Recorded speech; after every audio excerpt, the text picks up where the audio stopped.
Hi everyone, I'm Jainab here. Today I will be talking about a very important form of e-communication, and that is email writing.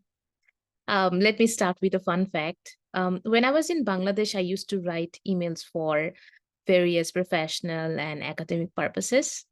I used to send them to my target recipients, but sometimes I had to remind them of my email via Messenger or maybe WhatsApp.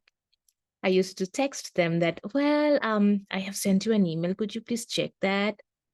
So in the US, it's quite different. And that's why sometimes we get overwhelmed to receive so many emails throughout the day. So I thought that I need to share the importance of email writing and also the netiquettes of email writing to my YouTube audience, especially those who are in need. I will be sharing my screen. I have prepared a PPT. So it's email. I will be talking about the professional email writing. And you can also see my name here. It's Jainab Tabassum Banu. The middle name is not used in the US that much, but I always use my middle name whenever I'm preparing any content for my international audience. Let's talk about email. I will be talking about the genre, audience, purpose, and situation of professional email. First of all, what is an email? Email is an electronic mail.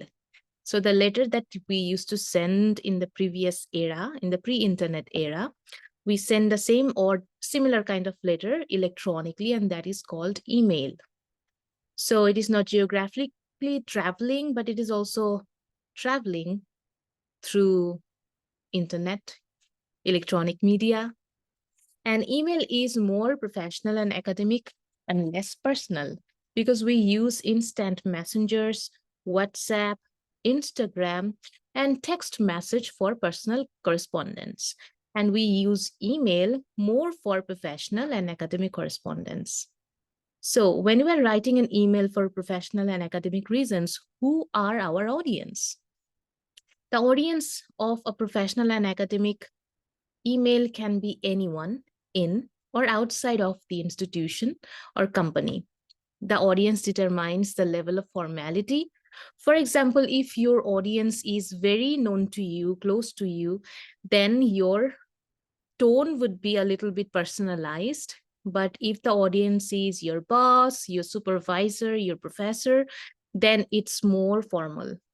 So, based on our audience, we will fix and determine our level of formality with our language. Now, why are we writing this email? Well, any professional academic reasons, including making a request, asking a question, providing information, or responding to a request or question. So, any kind of professional and academic reasons are included here. And when do we write it? Again, the situation is also professional and academic. So whenever we have a professional academic emergency or any kind of situation, we write an email to reach out to our audience. Let's just talk about something that we need to keep in mind before we start writing an email. First things first, an email is not a job letter. So we are actually not writing a job letter, but we can attach a job letter in the email and we can write the body message in the particular email. It has to be short, concise, simple, and purposeful. So it basically depends on your topic and your message, but it is always better to limit the email to one screen. It is more reader friendly that way. And again, I'm re-emphasizing the importance of determining your audience. So if you understand your audience, if you determined the relationship of your audience with you, then you can set the tone and then you can choose the words accordingly. Do not send emails written in all capital or all lowercase letters because that does not look good. So when the email is written in all capital letters or all lowercase letters, it is grammatically flawed. So in that case, we are going to focus on punctuation, capitalization, and the basic grammatical rule before we send our email.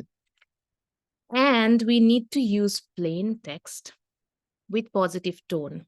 Even if you're writing a negative email or conveying a negative message, you need to use positive tone so that your reader is not intimidated by your negative tone. That is to say, please avoid flaming. Even if you have grudge, even if you have hatred, do not use hate words. There are so many ways to write hateful comments. Euphemistically, master this skill, but do not flame the conversation. And finally, it is always better to avoid one long block of paragraph and write short paragraphs instead. So break your message, break your body paragraphs of the email into short paragraphs instead of writing a long paragraphs. That is not user friendly, that is not reader friendly. So now we are talking about the structure or format. First of all, we will have to, from, CC, BCC. So after all these boxes, you have another box called subject. Subject line is very important and we will start from there. Then in the body, we will start with a greeting. So greeting line, and then introductory paragraph. There can be one or more body paragraphs. You should conclude the email with another short paragraph and finally with your closing signature. So these are the essential parts which we must have in a professional or academic email. Let's just talk about it elaborately. Subject line. It is very important. Sometimes we just send the email when we are in haste and we avoid writing the subject line, which is not good. Subject line is very important to grab the attention of your audience. When you do not use subject line, you are actually giving your reader this impression that it might be a spam. It might not be a serious message. That means the reader can ignore it. So without the subject, it becomes something ignorable. So stop doing that. Write the subject, write a very clear and short subject. But by short, I definitely do not mean one word or one phrase subjects. Avoid one word or one phrase subjects like meeting, meeting request. Instead of writing that, you can just write meeting at Monday morning. It sounds better. So it's clear and it is also short. It is not a complete sentence, fragmented, but at the same time, it is very clear and concise. Then we are moving to greeting, which is another important thing. Now, to greet means to address your audience, to give them importance, to give them the importance of their existence. Do not send your email without this greeting line. Involve your audience. You can start the greeting line by simply writing a hello or dear. You can use first name, that is US culture. If you have a very formal relationship with your audience, you can use last name, the title and last name. For example, hello, Jainab, if you know me, or dear Miss Banu. That's also nice. But you can also follow the cultural convention of your own country. For example, when I was in Bangladesh, or when I still write to my Bangladeshi audience, maybe my teachers or my Bangladeshi recipient, I use cultural greeting line. For example, I say, hello, sir, or hello, madam, hello, Professor Alom. So these are the conventions of the greeting, but it is very important to greet your audience. Okay. Now let's talk about the opening paragraph. So you have your subject clear and concise. You have your opening paragraph now. After the greeting, start with a goodwill. Set the tone that, yes, I want you to be happy. I want you to feel good about the email that I'm writing to you. So start with, hope you're doing well. Hope this email finds you well. Hope you had a great weekend. So if you're writing after the weekend, Sunday for Bangladesh and Monday for the whole world, then you write, hope you had a great weekend. And then you start with your direct message.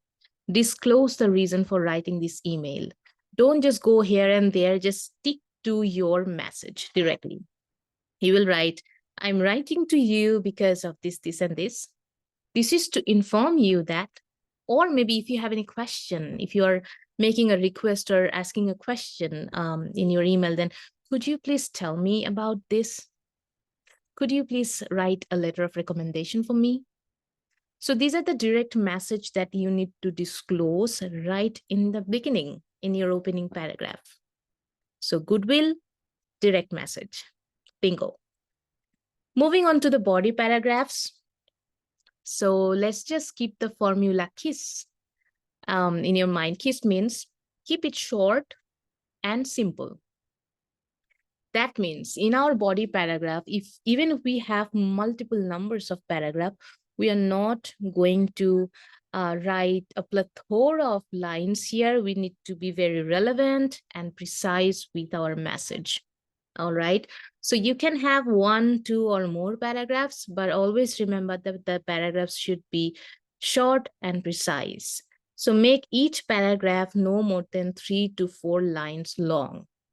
That means just short, relevant, and precise. Are you going to intend it? Tap, tap, tap. No, it's just left side alignment.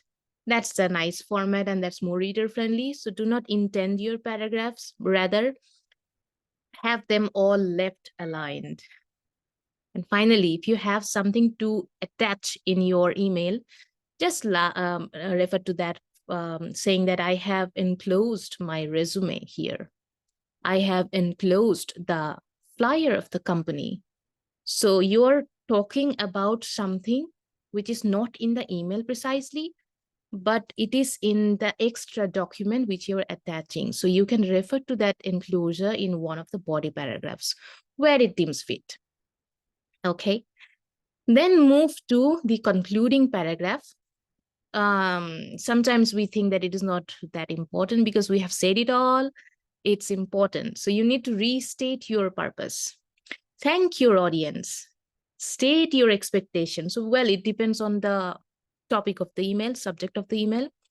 So state your expectation that I will be very happy if you please make some time for me to meet, if it is a meeting request, or maybe I look forward to hearing from you. Then thank your audience politely and sound positive, confident, and trustworthy. Why would your recipient give importance to you? That's the question. You need to build this bridge of trust with your language. So language is, it's a wonderful kind of thing. It's a wonderful tool. You can own it, you can individualize it, and you can use it for your own betterment and for the betterment of the whole world. Always sound positive, confident, and trustworthy in your email. And finally, the closing signature. Close it politely. So we get confused when to write sincerely, when to write faithfully.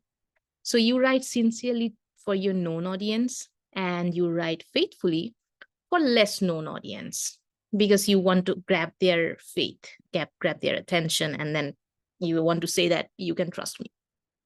Okay. Then include a signature block or write the name by which you wish to be addressed. When I write email to my students, I close the email with my signature and I write Professor Banu because that is how they call me. But when I write to my teachers, I just use my first name, that is Jainab.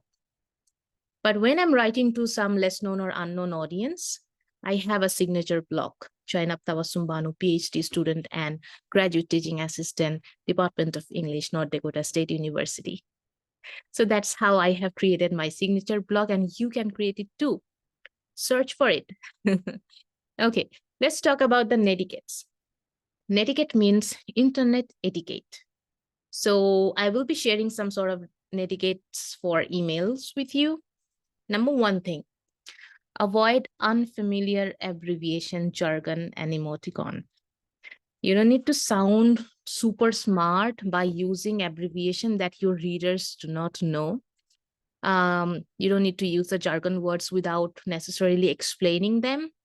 If you want to use them, please explain them to your readers if you think the readers need more explanation. So these are the things that you don't want to use. I mean, it's good to sound smart, but super smart? Mm-mm. Okay, then when you write the email, don't just send it right away. Proofread, revise before you send an email, especially when it is an academic and professional one. Respond promptly to an email. That is a wonderful netiquette. And this is what I always follow. I respond promptly to an email. Even if it is not a working hour, I respond promptly. But at the same time, if you are prompt, you tend to expect that also from your readers, from your recipient. But please understand that they have their own time and schedules, they have their own lifestyle. So give your readers reasonable time to respond. It is always, always better to expect working hours for them to respond to you. So you have to keep patient. That's an etiquette. And another thing is never send an attachment without a cover letter.